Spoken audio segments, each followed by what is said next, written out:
మహిళ అంటే ఇలానే ఉండాలి, ఇలానే చేయాలి అనే నిబంధనలు కఠిన స్వరం అందుకున్న ప్రతిసారి వాటికి ప్రతిగా ఒక ధిక్కార స్వరం కూడా బయలుదేరుతుంది. సమాజాన్ని చాదస్తపు నమ్మకాలను, అభిప్రాయాలను ప్రశ్నిస్తూ, తనకు తానే ప్రజ్వలిస్తూ, మహిళా లోకానికి స్ఫూర్తిని పంచుతూ, సమాజానికి మేలు తలపెట్టేందుకు సిద్ధమవుతోంది. తరతరాలుగా అలాంటి ఎందరో ఈ దేశాన్ని కొత్త పుంతలు తొక్కించారు. అలాంటి వారిలో 20వ శతాబ్దపు సంచలనం నేటికీ మన మధ్య ఉండి మనకు స్ఫూర్తినిస్తున్న కిరణ్ బేడి. ఎవరో ఒకరు ఎప్పుడో అప్పుడు సాగరా ముందుకు అంటారు ఓ కవి.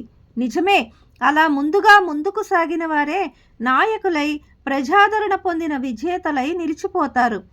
1972 ప్రాంతంలో అప్పటి వరకు ఒక మహిళకు కూడా భారతదేశపు అత్యుత్తమ సర్వీసులలో ఒకటైన ఇండియన్ పోలీస్ సర్వీసులలో ప్రాతినిధ్యం లేదు.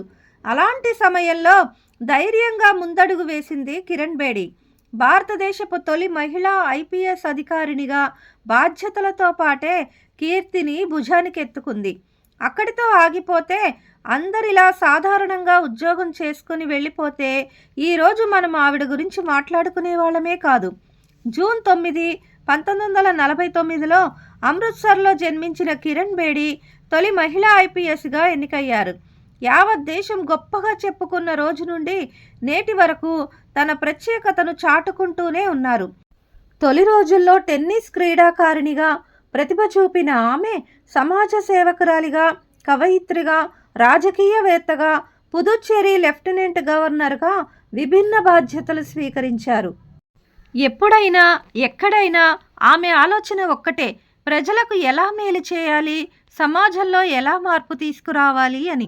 1972లో రాజస్థాన్లోని మౌంట్ ఆబూ నేషనల్ పోలీస్ అకాడమీలో శిక్షణ పొంది ఢిల్లీలోని చాణక్యపురి పోలీస్ స్టేషన్లో సబ్ డివిజనల్ పోలీస్ ఆఫీసర్గా బాధ్యతలు ప్రారంభించిన ఈ మహిళా డైనమిక్ ఆఫీసర్ 1975 రిపబ్లిక్ డే పెరేడ్లో ఢిల్లీ పోలీసు దళాలను నడిపించిన తొలి మహిళగా చరిత్రలో నిలిచారు.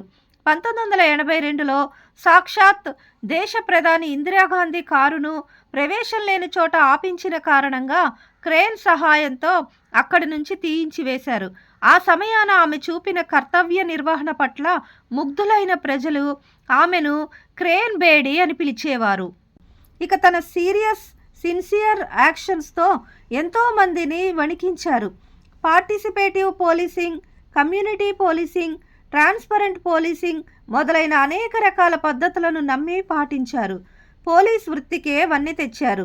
ఈమె జిల్లా స్థాయిలో పనిచేసినప్పుడు నేరాల శాతం తగ్గింది. నేరస్తుల మీద సంస్కరణలు తీసుకొచ్చారు. ప్రజలు పోలీసులకు సహకరించారు. సమాజంలోని అన్ని వర్గాలలోకి పోలీసు వ్యవస్థని తీసుకెళ్లటంలో విజయం సాధించారు. మత అల్లర్లు జరగకుండా శాంతి కమిటీలు ఏర్పాటు చేశారు. మహిళలపై అఘాయిత్యాలు అరికట్టారు. మొత్తంగా ఆమె ఒక పోలీసు సంస్కర్తగా పేరు తెచ్చుకున్నారు. తీహార్ జైలులో ఆమె ఖైదీలతో సేవా దృక్పథంతో మెలిగారు. ఇక్కడ తీసుకొచ్చిన సంస్కరణలకు ప్రతిఫలంగా ఆమెకు 1994లో రామన్ మెగసెసే అవార్డు లభించింది. ఇక మిజోరాంలో బాధ్యతలు చేపట్టినప్పుడు ఆమెకు ఆ ప్రాంతం భాష కొత్త అయినా ఒక అనువాదకుని సహాయంతో ఆమె దూసుకెళ్లారు. తెగువతో మద్యపానం, మాదక ద్రవ్యాల అక్రమ రవాణా, మత్తు పదార్థాల దుర్వినియోగం లాంటి నేరాలపై ఉక్కుపాదం మోపారు.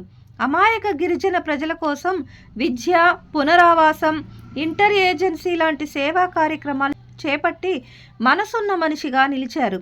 అంతేకాక ఆమె ఐక్యరాజ్య సమితి భద్రతా మండలిలో పోలీస్ అడ్వైజర్గా Liberia, Somalia, Congo, Cyprus, Sierra Leone, Ivory Coast, Kosovo లాంటి దేశాలలో కూడా చట్టాలను అమలు చేయటం, బలోపేతం చేయటం, పునరుద్ధరించటం వంటి ప్రపంచవ్యాప్త అంశాలలో బాధ్యతలు నిర్వర్తించి ప్రపంచ కీర్తి గడించారు.